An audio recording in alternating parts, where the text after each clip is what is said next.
11월은 자고로 감사의 계절이라 할 수 있습니다.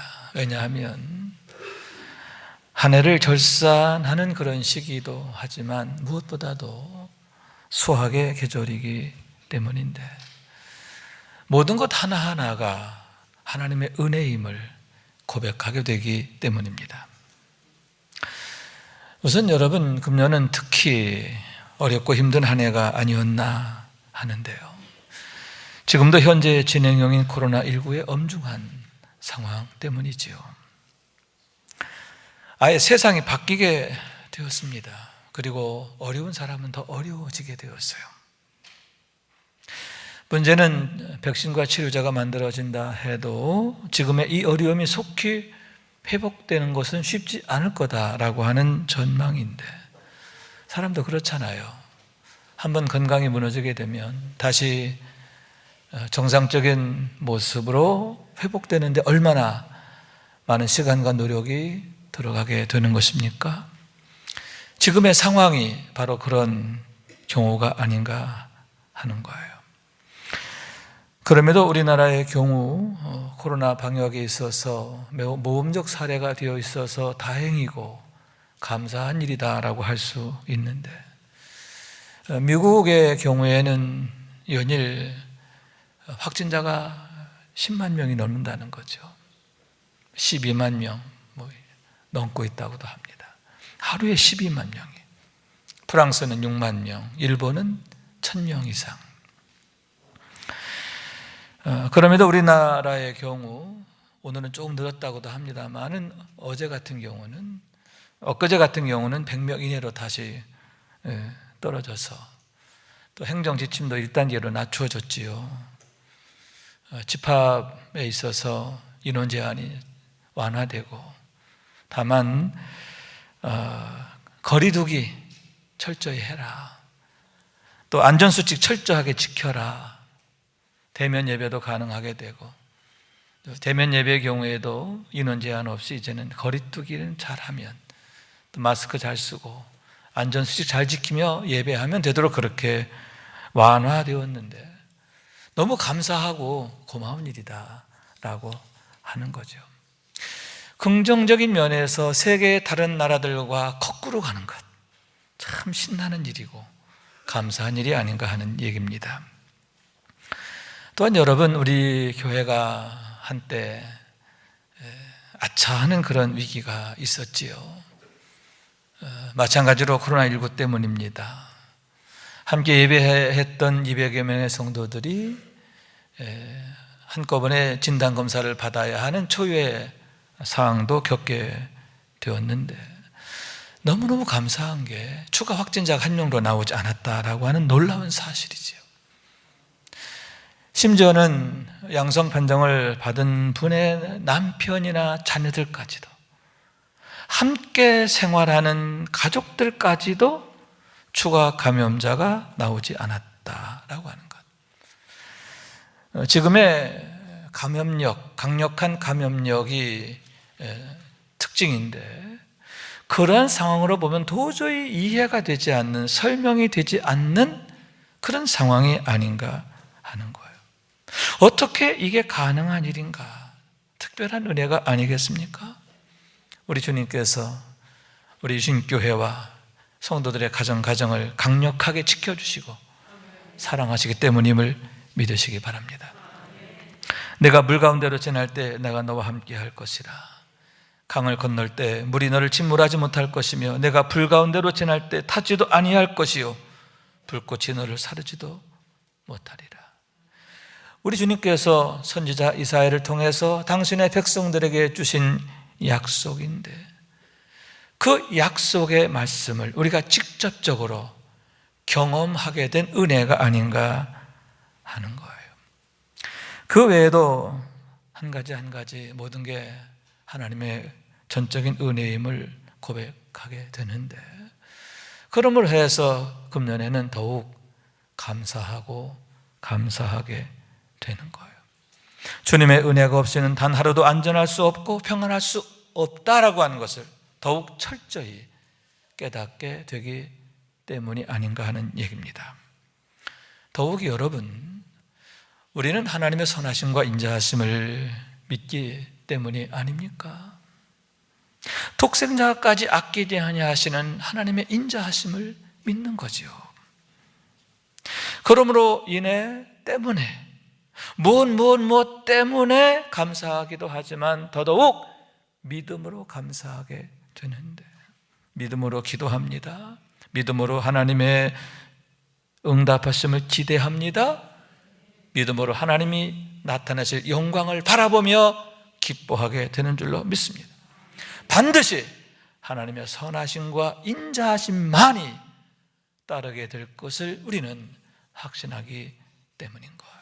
오늘 이 시간 그와 같은 믿음으로 세워지는 우리 모두가 될 수 있기를 주님의 이름으로 축원합니다. 그런 의미에서 오늘 우리가 함께 상고하고자 하는 다윗의 감사는 큰 귀감이 되고 있는데, 왜냐하면 최고의 영성, 최고의 믿음과 아름다움을 보여주기 때문이죠. 진정 우리가 찾고 구해야 하는 것이 무엇인가 하는 것을 보여주고 일깨워 주는데, 함께 상고하면서 우리의 속사람과 겉사람이 아름답게 세워지는 것을 경험하는 은혜가 있기를 원하는 거예요.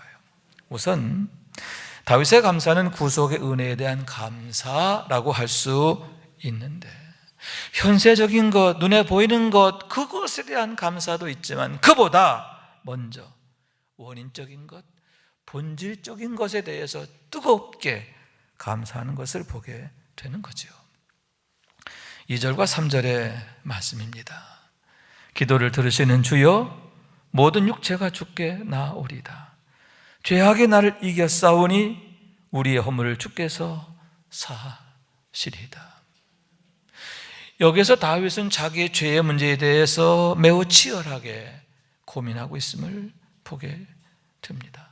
죄악이 나를 이겼다는 거죠. 내가 죄로 인하여 넘어졌다는 거예요. 그것 때문에 애통해하고 있는 겁니다. 그러면서 동시에 그런 죄의 문제를 하나님 앞에 갖고 나아갈 때 사하시리이다. 내 죄를 사하시는 하나님의 은혜를 믿음으로 고백하며 감사하고 있음을 보게 되는 거죠. 나의 죄를 용서하시는 하나님의 은혜에 대한 뜨거운 감사예요. 왜냐하면 여러분, 그런 죄의 문제 해결이 얼마나 중요한지를 알기 때문인데요, 그 문제 해결이 모든 문제 해결의 시작이며 또한 결과이기 때문임을 보게 되는 거예요.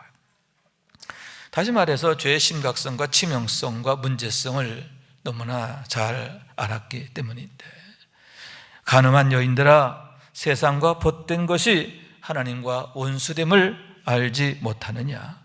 그런즉 누구든지 세상과 벗이 되고자 하는 자는 스스로 하나님과 원수되는 것이니라.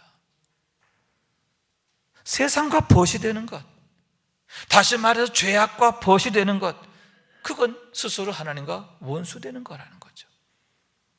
죄의 삭은 사망이라고 했어요. 사망의 문제에 이르게 된다고 하는 거예요.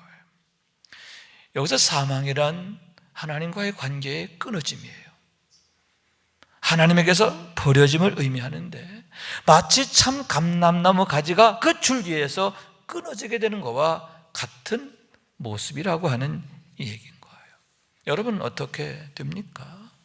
영원히 열매를 맺지 못하게 되는 게 아닙니까? 바싹 말라버리게 되고, 그런 다음에는 어느 날 불구덩이에 던져지게 되는데, 그게 바로 사망의 실체라고 하는 이 얘기인 거예요. 열매를 맺지 못하게 되고 바싹 마르게 되는 것, 그것이 첫째 사망이고, 어느 날 불구덩이에 던져지는 것, 그게 둘째 사망인데 영원한 멸망과 형벌인 거예요. 왜 죄의 문제가 심각하고 중요한가? 왜 성경은 계속해서 죄의 문제를 지적하고 다윗 역시 그 문제에 대해서 치열하게 고민하게 되었는가? 특히 하나님의 사하심의 은총에 대해서 그처럼 뜨겁게 감사하게 되었는가? 그 이유가 바로 거기에 있음을 보게 되는 거죠. 그러나 여러분, 일반적으로 사람들은 온갖 현상적인 문제들로 인하여 씨름하며 마치 그것이 인생의 궁극적인 문제인 것처럼 여기고 있음을 보게 됩니다. 다시 말해서 질병의 문제, 건강의 문제, 정치, 도덕, 현상과 상황, 여기에 급급해 하고 있다는 거죠. 심지어는 기독교인들조차도 거기에 붙잡혀 있는 분들이 많습니다. 그래서 기도할 때에도 보면 처음부터 끝까지 한 가지예요. 육신의 문제죠. 형편의 문제, 상황의 문제, 거기에 급급하고 있음을 보게 되는 거예요. 그러나 그 실상을 바로 알아야 하는데 본래가 그것은 일시적이며 임시적이라고 하는 사실이에요. 내가 해 아래에서 행하는 모든 일을 보았노라. 보라, 모두 다 헛되어 바람을 잡으려는 것이로다. 너희가 구하는 것, 너희가 그토록 급급해하는 것, 전전긍긍하는 것, 그게 실상은 바람을 잡으려는 것과 같다. 그러한 해안의 말씀인 거예요. 그래서 혹여 문제가 해결되었다 해도 마치 은발의 오줌 눕기와 다를 바 없는데 잠시의 즐거움에 그치게 된다고 하는 거죠. 이내 다시 근심하게 됩니다. 걱정하게 됩니다. 그것이 바로 사람의 손과 이 세상의 방법으로 얻는 모든 결과의 현주소라고 하는 얘기인 거예요. 왜 전도자가 이르기를 헛되고 헛되며 헛되고 헛되니 모든 것이 헛되다 했는가? 왜 해 아래에서는 새 것이 없다 했는가? 그 이유가 거기에 있음을 보게 되는 거예요. 그러나 여러분, 줄기에 잘 붙어있는 가지는 어떠합니까? 마르지 않는 샘 곁에 깊이 뿌리 내린 나무는 어떠합니까? 철을 따라 열매를 맺으며 그 잎사귀가 마르지 아니함 같이 그가 하는 모든 일이 형통한 것이 아닙니까? 철을 따라 열매를 맺으며 그 잎사귀가 마르지 않는다는 거예요. 형통의 은혜가 있음을 믿으시기 바랍니다. 요셉은 무성한 가지 곧 샘 곁에 무성한 가지라 그 가지가 담을 넘었도다. 이 말씀은 야곱이 임종 전에 그의 아들 요셉에게 베푼 축복인데요, 너는 마치 무성한 가지와 같이 될 것이다. 그래서 그 가지가 담을 넘으리라. 여기서 담이라고 하는 것은 경계를 말하는데, 가정과 가정의 경계, 나라와 나라의 경계, 민족과 민족의 경계, 시대와 시대의 경계를 말하는 거예요. 내가 복을 받아 내가 큰 나무처럼 될 거야. 그리고 너로 인하여 내 가정이 복을 받고 형제들이 복을 받고 온 애굽이 복을 받고 주변의 모든 민족들이 복을 받으리라. 두고두고 오는 모든 시대가 복을 받으리라. 그런 놀라운 축복의 말씀인데요, 그런데요, 그 모든 축복이 그대로 현실이 되잖아요.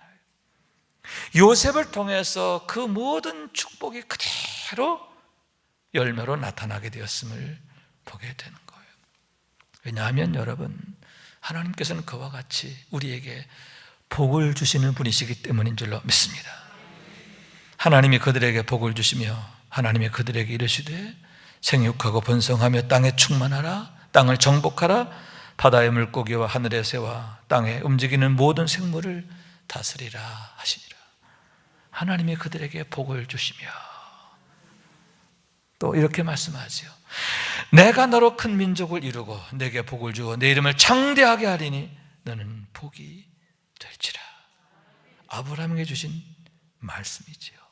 여러분, 그와 같이 하나님은 우리에게 복을 주시는 하나님이신 것을 믿으시기 바랍니다.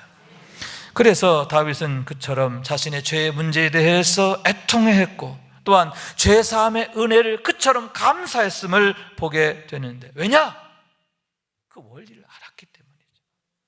다시 말해서 축복의 원리를 아는 거예요.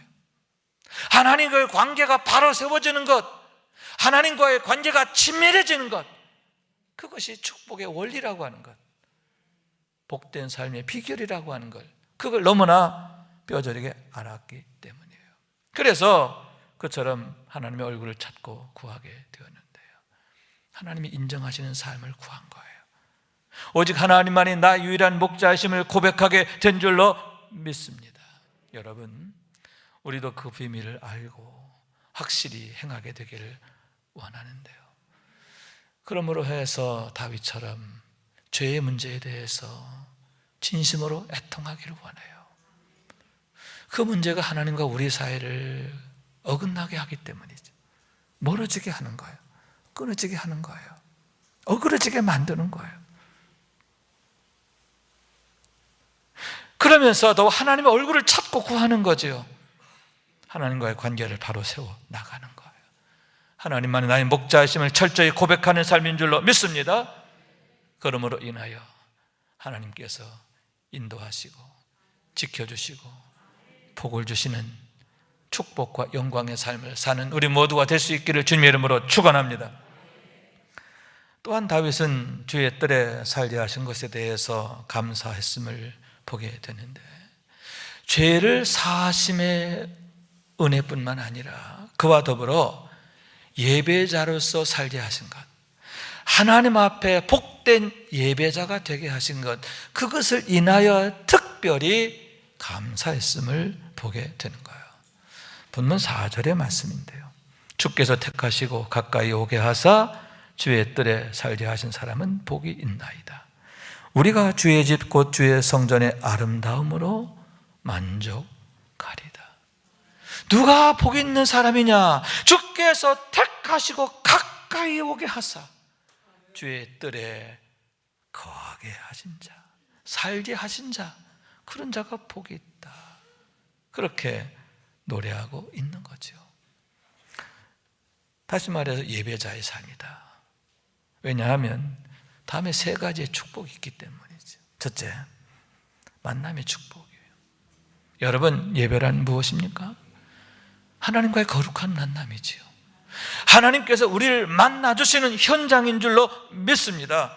그렇기 때문에 성도들에게 있어서 최고의 특권이며 축복이며 영광이라고 하는 얘기인 거예요. 만약 여러분, 아브라함이 하나님을 만나지 못했더라면 어떻게 됐을까요? 모세가 하나님을 만나지 못했더라면 어떻게 됐을까? 바울이 주님을 만나지 못했더라면 어떻게 됐을까요? 아브라함의 경우 갈대아 우르에서 무익한 삶을 살다가 그냥 사라졌을 거예요. 흔적도 없이 사라지는 거죠. 그러나 하나님을 만남으로 해서 그가 복을 받아 그 이름이 창대하게 된 줄로 믿습니다. 한 발 더 나아가서 내가 복이 되리라.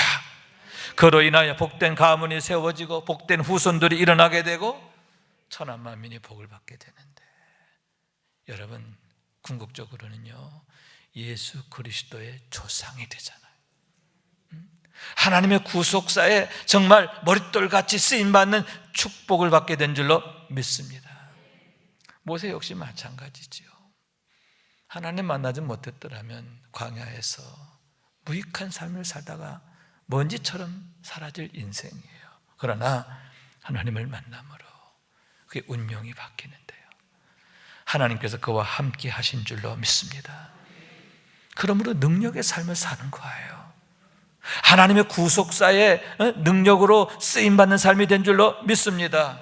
또한 하나님의 대원자가 되는데요, 하나님의 손에 쓰임받는 능력자가 되는데요, 이스라엘 백성들을 젖과 꿀이 흐르는 가나안 땅으로 인도하는 선한 목자가 되었음을 보게 되는 거예요. 무엇보다 그는 하나님과 대면하였다, 이렇게 말했습니다. 하나님께서 그에게 대면해 주셨어요. 하나님의 얼굴을 뵙는 그런 영광을 얻게 되었는데, 그로 인하여 그의 얼굴 역시 해같이 빛나게 되잖아요. 아멘, 아멘. 그 누구도 범접할 수 없는 영광을 얻게 되는 거죠. 여러분, 하나님이 그를 찾아와 만나주심으로 인해 주어진 결과인 줄로 믿습니다. 그와 같이 하나님을 만나면 우리 운명이 바뀌고 인생이 바뀌는데요, 성경의 모든 인물들이 다 그러했음을 보게 됩니다. 복을 받게 되고요, 복의 근원이 된 줄로 믿습니다. 그 이는 종려나무같이 번성하며 레바논의 백향목같이 성장하리로다. 이는 여호와의 집에 심겼으며 우리 하나님의 뜰 안에서 번성하리로다. 마치 종려나무처럼, 마치 백향목처럼 하나님 앞에서, 사람들 앞에서 아름답고 존귀하게 세워질 뿐만 아니라 또 세상에 기쁨이 되고 축복이 되고 선물이 된다라고 하는 거죠. 여러분, 주의 뜰에 거하는 축복을 통해서 이런 영광을 누리게 되시기를 원합니다. 이런 영광에 더욱 깊이 참여하는 우리 모두가 될 수 있기를 주님의 이름으로 축원합니다. 두 번째로는 동행의 축복이지요. 주의 뜰에 거한다는 게 뭐냐? 예배자의 삶을 말하는데, 예배를 통해서 하나님은 우리와 일상적으로 동행해 주신다라고 하는 그러한 말씀인 거예요. 요즘 우리 교회가 정시 매일 예배에 힘쓰고 있는데 그게 중요한 이유가 뭡니까? 날마다 기쁨의 예배, 주님과 신나는 동행을 통해서 경건의 일과를 세우는 거죠. 경건의 일과화를 이루는 거예요. 여러분, 주의 뜰에 들르는 게 아니에요. 주의 뜰에 잠시 들렀다 가는 게 아니라 사는 자, 머무는 자, 거기에 거하는 거죠. 그런 자가 복이 있는 거예요. 우리의 예배가 이런 예배가 되어야 하는 줄로 믿습니다. 주님 앞에 들렀다 가는 게 아니라 주님 앞에 늘 머물러 있는, 주님 앞에서 사는, 주의 뜰에서 사는 그런 삶이 되어야 한다는 거예요. 그게 뭐냐? 성령 충만이잖아요. 경건의 일과를 통해서 성령 충만을 이루는 거죠. 그럴 때 하나님께서 일상적으로 동행해 주시고, 우리 일상 가운데 하나님이 동행하시고 동거해 주심을 경험하게 되는 거예요. 그런 삶, 하나님이 동행하시는 삶을 살았던 대표적인 사람이 요셉이잖아요. 하나님이 동행하심으로 인하여, 하나님이 함께 하심으로 인하여 그는 늘 형통하였다라고 성경에 말하고 있는 거예요. 온갖 어려움을 당합니다. 시험을 당하고 모함을 당하고 억울함을 당하고, 그럼에도 그는 넘어지지 않아요. 오뚜기처럼 일어나잖아요. 인내했음을 보게 되는 거죠. 인내한 것에 그치지 않고 오히려 형통했어요. 성경에 보니까요, 그는 보디발의 집에서도 형통했고요, 심지어는 감옥에 갇혀 있을 때도 형통했어요. 결국 그가 바로 앞에 나가게 되는데 온 애굽을 다스린 총리로 세워지게 되잖아요. 여러분, 형통하게 되잖아요. 그래서 요셉이 권세를 얻게 되었을 때에 그는 그 누구에게도 복수하거나 원수를 갚지 않는 거예요. 사실 그럴 일이 없죠. 왜냐하면 자신의 모든 삶의 과정이 하나님의 형통을 이루는 과정이라고 하는 것을 그는 깨닫게 되었고 고백하게 되었기 때문이에요. 다시 말해서 그가 형들에 의해 종으로 팔려간 것, 보디발의 집에서 보디발의 아내로부터 모함을 당한 것, 감옥에서 그렇게 정말 절망적인 상황에서의 그런 고단한 삶을 살게 된 것, 이 모든 게 하나하나가 불통이 아니더라는 거죠. 하나님의 형통을 이루어가는 과정들이었다. 그것을 고백하게 되었을 때 여러분, 모든 상황에 대해서 인내할 수가 있고요, 감사하게 되었음을 보게 되는 거죠. 그러면서 이 모든 것을 하나님이 하셨습니다. 할렐루야. 오늘의 이 영광을 위해서, 오늘의 이 축복을 위해서 하나님께서 이렇게 인도하셨습니다. 하나님께서 형통케 하셨습니다. 고백하고 있는 거예요. 여러분, 그와 같은 형통에 대한 고백이 우리에게도 있어지기를 원합니다. 내가 원하는 대로 되어지고 좀 나아지고 그러면 형통이고 좀 어려운 일 당하면 불통, 그거 아니에요. 하나님의 선하심을 믿으시기 바랍니다. 사랑하심을 믿으시기 바랍니다. 그러므로 반드시 하나님은 형통케 하시는데, 지금의 코로나19로 겪는 이 어려움도 여러분 하나님의 형통을 이루어가는 과정임을 믿으시고 이 가운데서도 감사할 수 있기를 원하는 거예요. 여러분, 경건의 일과가 더 견고하게 세워져야 합니다. 예배가 세워져야 할 줄로 믿습니다. 그래서 성령 충만하기를 원하는데요, 성도의 영화, 하나님께서 실시간으로 우리 가운데서 일하시는 것을 보고 경험하게 되기를 원하는 거예요. 그래서 날마다 하나님이 하셨습니다. 하나님의 은혜입니다. 하나님께서 이렇게 열어가십니다. 날마다 고백하고 감사하고 찬송하는 우리 모두가 될 수 있기를 주님의 이름으로 축원합니다. 세 번째로는 기도 응답의 축복인데요, 주께서 택하시고 가까이 오게 하사 주의 뜰에 거하게 하신 자가 복이 있다. 가까이 오게 하셨다는 거지요. 여러분, 하나님께서는 우리를 가까이 부르신 줄로 믿습니다. 가까이에서 만나길 원하신다는 거예요. 우리의 예배가 하나님과 더욱 가까워지는 예배가 되도록 힘써야 한다라고 하는 거예요.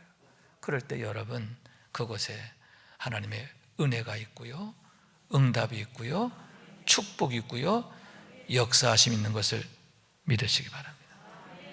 그래서 주의 뜰에 거하는 것, 주님은 내 집은 만민이 기도하는 집이라 하셨잖아요. 솔로몬에게 말씀하시기를, 여호와께서 그에게 이르시되 내 기도와 내가 내 앞에서 간구한 바를 내가 들었은즉 나는 내가 건축한 이 성전을 거룩하게 구별하여 내 이름을 영원히 그곳에 두며 내 눈길과 내 마음이 항상 거기에 있으리니. 여러분, 주의 뜰이 어떤 곳입니까? 성전이 어떤 곳입니까? 우리 예배가 무엇입니까? 하나님께서 거룩하게 구별하신 곳, 당신의 이름을 두시는 곳이에요. 내 눈길과 내 마음이 항상 거기에 있으리라. 영과 진리로 예배하는 자에게 왜 하나님께서 응답하시는가? 그 이유가 바로 여기에 있는 거예요. 그래서 성경에는 성전에서 기도하다가 예배하다가 응답받은 많은 사람들에 대한 얘기가 열거되어 있는데, 한나의 경우 성전에 엎드려 기도하다가 태가 열리는 응답을 얻잖아요. 사무엘이라고 하는 응답이 선물로 주어지잖아요. 히스기야는 아수르의 공격을 받게 되었을 때 성전에 엎드려 하나님 앞에 기도하다가 어떻게 됩니까? 그 나라가 구원받잖아요. 성전에 엎드려 기도하면서, 기도함으로 나라를 구원하는 거예요. 아멘. 자신이 병들어 죽게 되었을 때 마찬가지로 성전에 엎드려 기도하다가 고침을 받고, 그리고 어떻게 됩니까? 15년 생명이 연장받게 되잖아요. 선제 이사야의 경우는 성전에서 기도하다가 하늘이 열리는 광경을 보게 되는 거예요. 여러분, 그와 같이 가까이 오게 하사 머물게 하신 그곳, 예배의 자리, 그곳이 축복이고 영광인 줄로 믿습니다. 응답이 있고 축복인 줄로 믿습니다. 교회가 그런 곳이다, 우리 예배가 바로 그런 곳이다 라고 하는 얘기예요. 하나님과의 거룩한 만남, 그리고 형통케 하시는 동행, 그와 더불어서 응답의 현장이라고 하는 말씀인 거예요. 그렇기 때문에 여러분, 다른 건 양보해도 예배는 양보할 수 없는 거죠. 예배는 절대 포기할 수 없는 거예요. 소홀히 해서도 안 되는 거예요. 아버지께 참되게 예배하는 자들은 영과 진리로 예배할 때가 오나니 곧 이때라. 아버지께서는 자기에게 이렇게 예배하는 자들을 찾으시느니라. 하나님이 찾으신다는 거예요. 누구를 찾으시느냐? 영과 진리로 예배하는 자를 찾으신다. 그들과 교제하기를 원하신 줄로 믿습니다. 은혜 주시고 복을 주시고 응답하시고 도우시기를 원하신 줄로 믿습니다. 그래서 여러분, 그 비밀을 알았던 다윗은 그렇게 주의 뜰에 거하기를 즐거워했잖아요. 주의 전을 사모했잖아요. 하나님의 얼굴을 사모했잖아요. 예배가 얼마나 중요한 줄을 알았기 때문에 눈물로 하나님의 얼굴을 찾았음을 보게 되는 거예요. 그러므로 여러분, 우리들 역시 더욱 하나님께 가까이 나아가는 은혜를 경험하게 되기를 원합니다.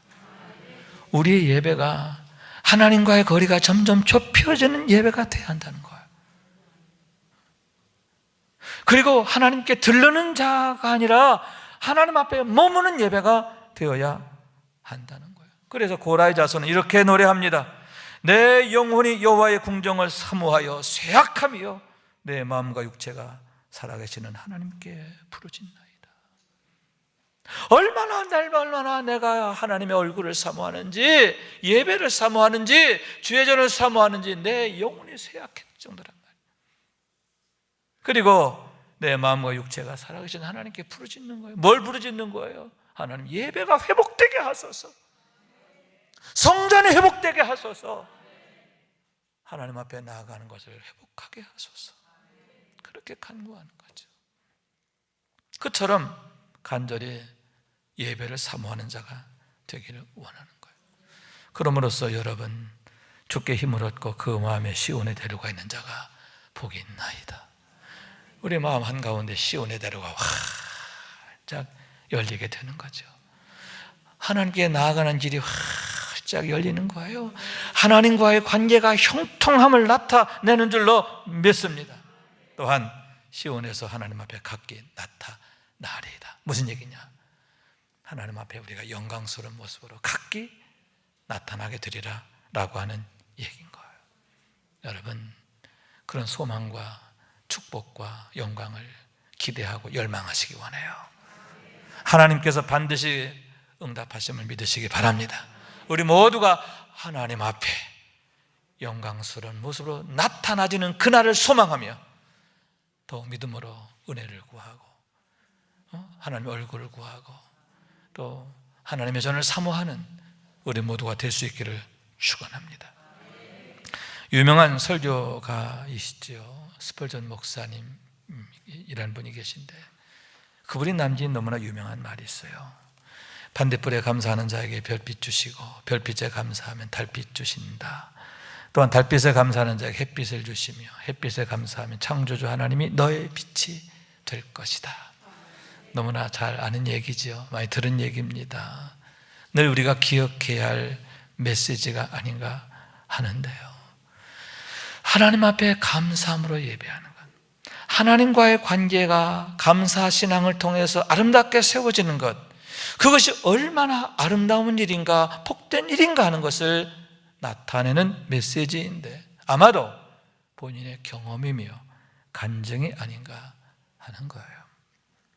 다윗은 한마디로 말해서 감사신앙의 사람입니다.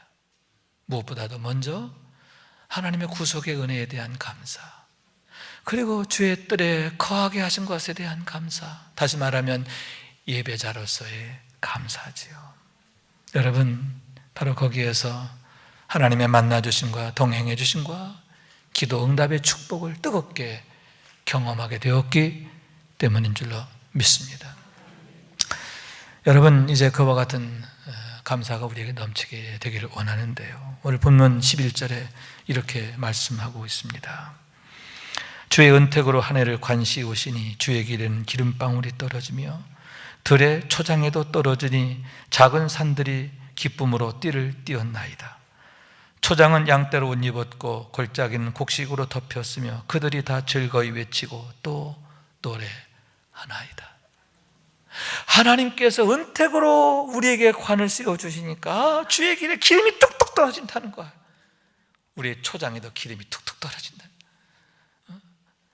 하나님의 은혜와 축복이 얼마나 우리에게 풍성하게 넘치게 되었는가 하는 것을 감사하고 찬양하는 것을 보게 되는 거예요. 여러분, 이렇게 우리도 고백할 수 있으면 좋겠어요. 금년 감사의 계절을 맞이해서 또 추수감사절을 맞이해서 이런 감사신앙으로 세워지기를 원해요. 그러므로 내년에는 더욱 하나님 앞에 풍성함으로 넘치게 감사할 수 있는, 감사할 것들로 풍년드는 우리의 삶이 될 수 있기를 주님의 이름으로 축원합니다. 말씀 생각하면서 기도한 마음으로 찬양합니다. 날 구원하신 주 감사, 모든 것 주신 감사 찬양합니다.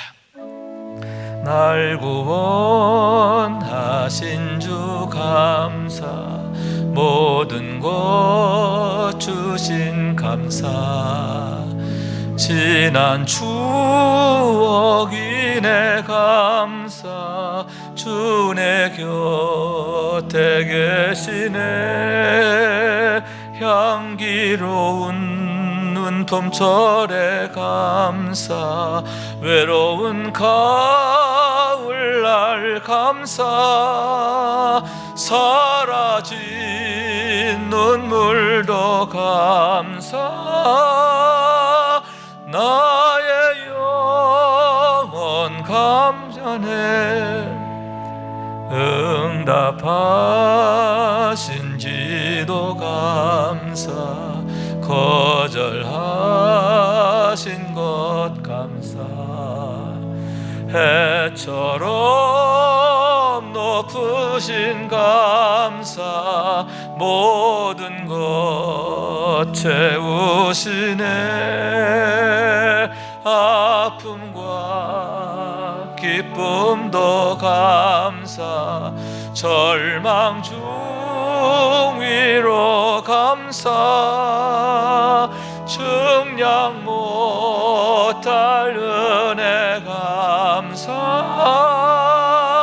크신 사랑 감사해.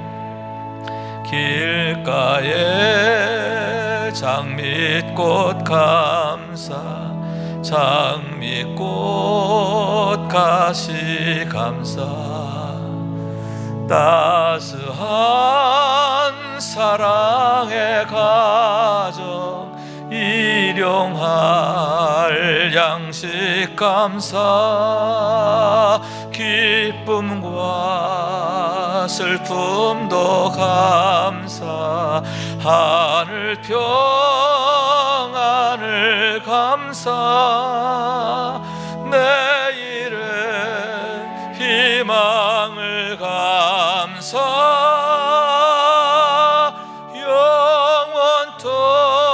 영원토록 감사해. 아멘. 아멘. 여러분 때문에도 감사하지만 우리는 믿음으로 감사해야 하는데요, 너희가 믿을 때 하나님의 영광을 보리라. 여러분 정말 믿음으로 인하여 날마다 하나님의 영광 가운데 거하는, 하나님의 능력 안에 거하는, 또 하나님께서 이렇게 나를 축복하셨습니다, 에베네셀의 은혜를 고백하는 우리의 삶이 될 수 있기를 주님의 이름으로 축원합니다.